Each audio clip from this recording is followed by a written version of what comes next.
Hey guys, Jack here from iCanPlayDrums.com. In the next few videos we're going to be checking out all things that pertain to drum rolls, be they buzz rolls, double stroke rolls, the different length rolls, 5, 6, 7, 9, 10, etc. How to play them, how to read them, and how to interpret rolls. So I find that as a concept, drum rolls can be one of the most difficult things that students have to learn and get a grasp on. And partly that's because there's different ways to play them. You can play all rolls either buzzed or as double strokes. And also just understanding that when you read rolls, depending on the tempo, you might play a different roll for the same thing that is written. For instance, if you're playing maybe a quarter note tied to a quarter note, at one speed it might be enough to play it as a 9-stroke roll, be it buzzed like that or doubled. But if it was a different speed, if it was really, really slow, or if it was really, really fast, you wouldn't be able to get all of those notes out, so you'd actually do a different roll inside that. You wouldn't do a 9. Okay, so there's no sort of hard and fast rules where you can say a quarter note tied to a quarter note equals a 9-stroke roll. It's all tempo dependent, and therefore you want to know all your different rolls so you've got all that kind of knowledge behind you, and you've got all those variations behind you. All right, in this video what I want to do is just clear up a few things with rolls to begin with. So with rolls, there's many different types of rolls. You've got single stroke rolls, of course, which is probably the first thing you ever learn, and that's just alternating right, left, right, left. The other one that I'm not going to be focusing on today is the triple stroke. That's a good one to learn as well, and that's 3 per hand. And again, you can use these in different ways. So, you know, you might be doing some timpani work, or you're playing mallets, or you're doing a roll across the toms. You'd use a single stroke then.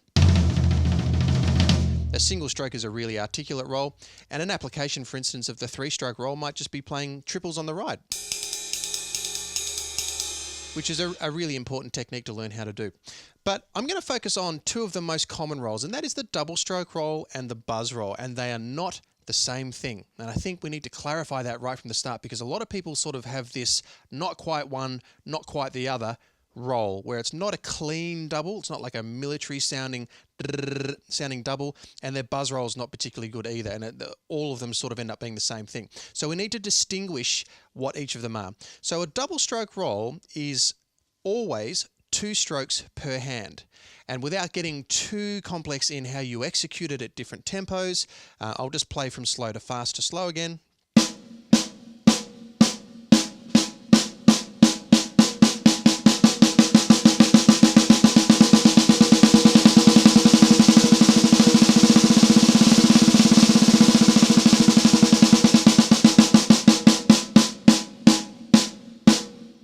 So no matter what speed I'm playing it at, it's always 2 per hand. And you can check that by, when you're playing fast, removing one hand from the drum. So if I'm going like this,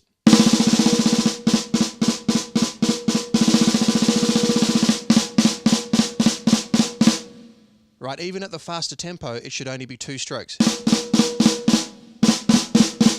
And they should be very clean like that. They shouldn't be like stabbing or kind of buzzing and so on. So that's a double stroke roll. And of course, all your rudiments that you'd find on a rudimental chart, be they 5, 6, 7, 9, 10, etc., they can be played with the double stroke roll. So if we were to just quickly go through some of them as an example, 5s would sound like this. So that's literally 5 notes, right? 1, 2, 3, 4, 5, opposite hand lead, 1, 2, 3, 4, 5, etc. 6-stroke roll, same thing. 6-stroke roll is often played as triplets. Same sticking though. 7. Sometimes 7 is played as 16 triplets. Like at the start of Crazy Army, Steve Gadd. That's a 7-stroke roll. 9s. And on and on and on. Okay, so that's the double stroke roll version. Very, very important to learn how to play all your rudiments with double stroke rolls. Then you can go and play all of those same rolls again, but buzzed. Now let's clear this up. The buzz roll actually has 4 different names. So you are forgiven if you've ever been confused and you're reading a book or a piece of snare drum music and it says one of these 4 names and you've learned how to play a buzz roll but you've never heard it called by these other names. A buzz roll is either called a buzz roll, a multiple bounce roll, a press roll, and some people also call it a concert roll. But it is all this. So let's have a look, first of all, at how we play a buzz roll. What we do is we first of all, we don't go for a set number of notes per hand change. So like when you're playing a double stroke, as you heard me explain, it's very, very deliberate and exact that you play 2 notes with each hand. With a buzz roll, you don't think like that. You're not going for 8 or 9 or something like that. Although I did film myself playing a buzz roll once and I slowed it down to 20% speed, and there kind of was about 8, 9, 10 buzzes, at least for the way I do it. I'm sure everyone's different.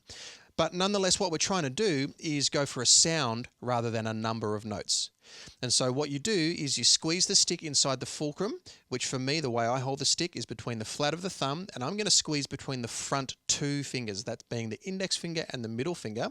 And I take the back 2 fingers off the stick just slightly so that the stick can move in these tiny, tiny movements at the back when I press into the head.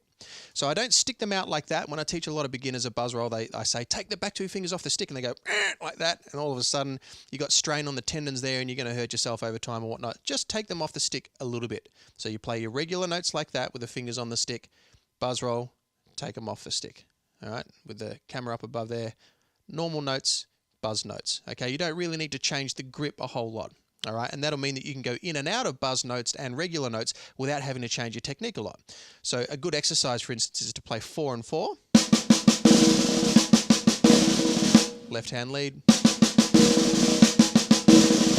2 and 2, a little bit faster. 6 and 6. 3 and 3. And on, and always lead with your left hand as well.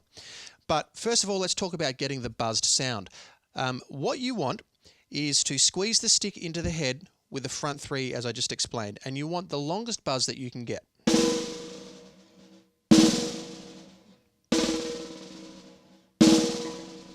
So you want to spend a long time doing that. Spend a long time getting long buzzes. Don't be in a hurry with the buzz roll. That's the thing that everyone gets wrong with the buzz roll, is they try and muscle their way through it. They have these really short buzz because they're pressing too hard, and it goes like this. And they go, oh, well, that's just the length of everyone's buzz, so now I've got to move my hands really fast and... Why doesn't it sound like a buzz roll? I can't go any faster. Because it's got nothing to do with speed. That's why. Buzz roll is an illusion stroke. It creates the illusion to the listener or the viewer that you are playing really fast. If someone hears this, they go, wow, that's quick. No, it's not quick at all. Look how fast my wrists are moving. They're not moving fast. They're only moving at a moderate tempo at best. Like, I'll start with singles, right?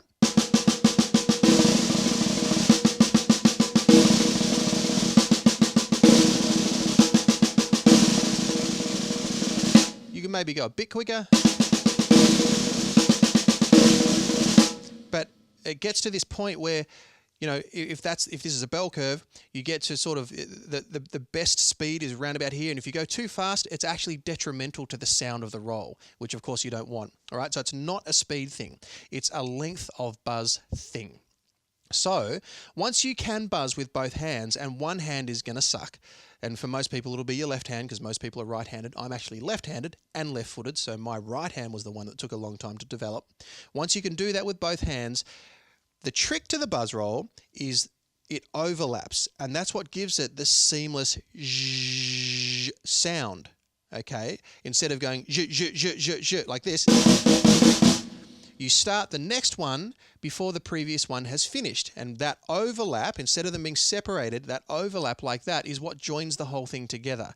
So instead of going like this, which you definitely want to do to start with, once you've done this for a while, and by a while I mean like weeks, once both sticks are buzzing, then get it to a little bit faster, like a slow, moderate tempo, and start to get a sense of overlap. And that's going to start joining the whole thing together. All right, so more like this now.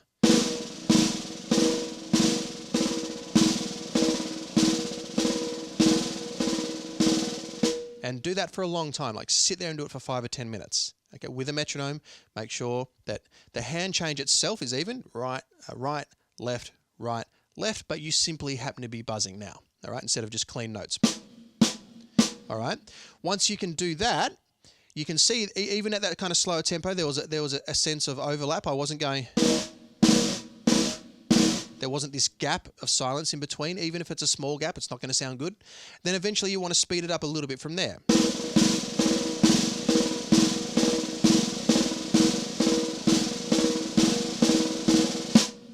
But again, the key thing is that each of the buzzes are long. Now, here's an interesting thing to do. When you do a buzz roll, it's interesting to note that you actually spend hardly any time with either hand not buzzing. So if you want to do what I was doing before, when I took one hand away inside the double roll, I always recommend you do that with your rudiments just to see what actually happens inside a roll and also identify any problems you might have. Do the same thing with the buzz roll.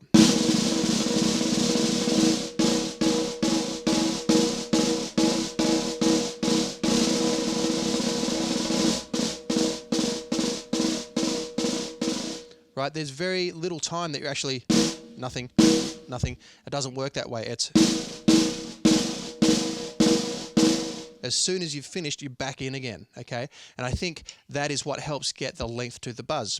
All right, so that's what a buzz roll is. That's what a double stroke roll is. And in the next lesson, we're going to check out how to play some of your rudiments with both types of roll, and also how to avoid the panic roll, which is something you want to avoid at all costs if you can. Hope you enjoyed the lesson, guys. If you're interested in more stuff on this, check out the link below.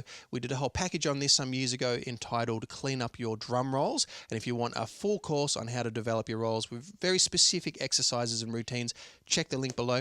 Hope you enjoyed the video, and we'll see you soon. Bye.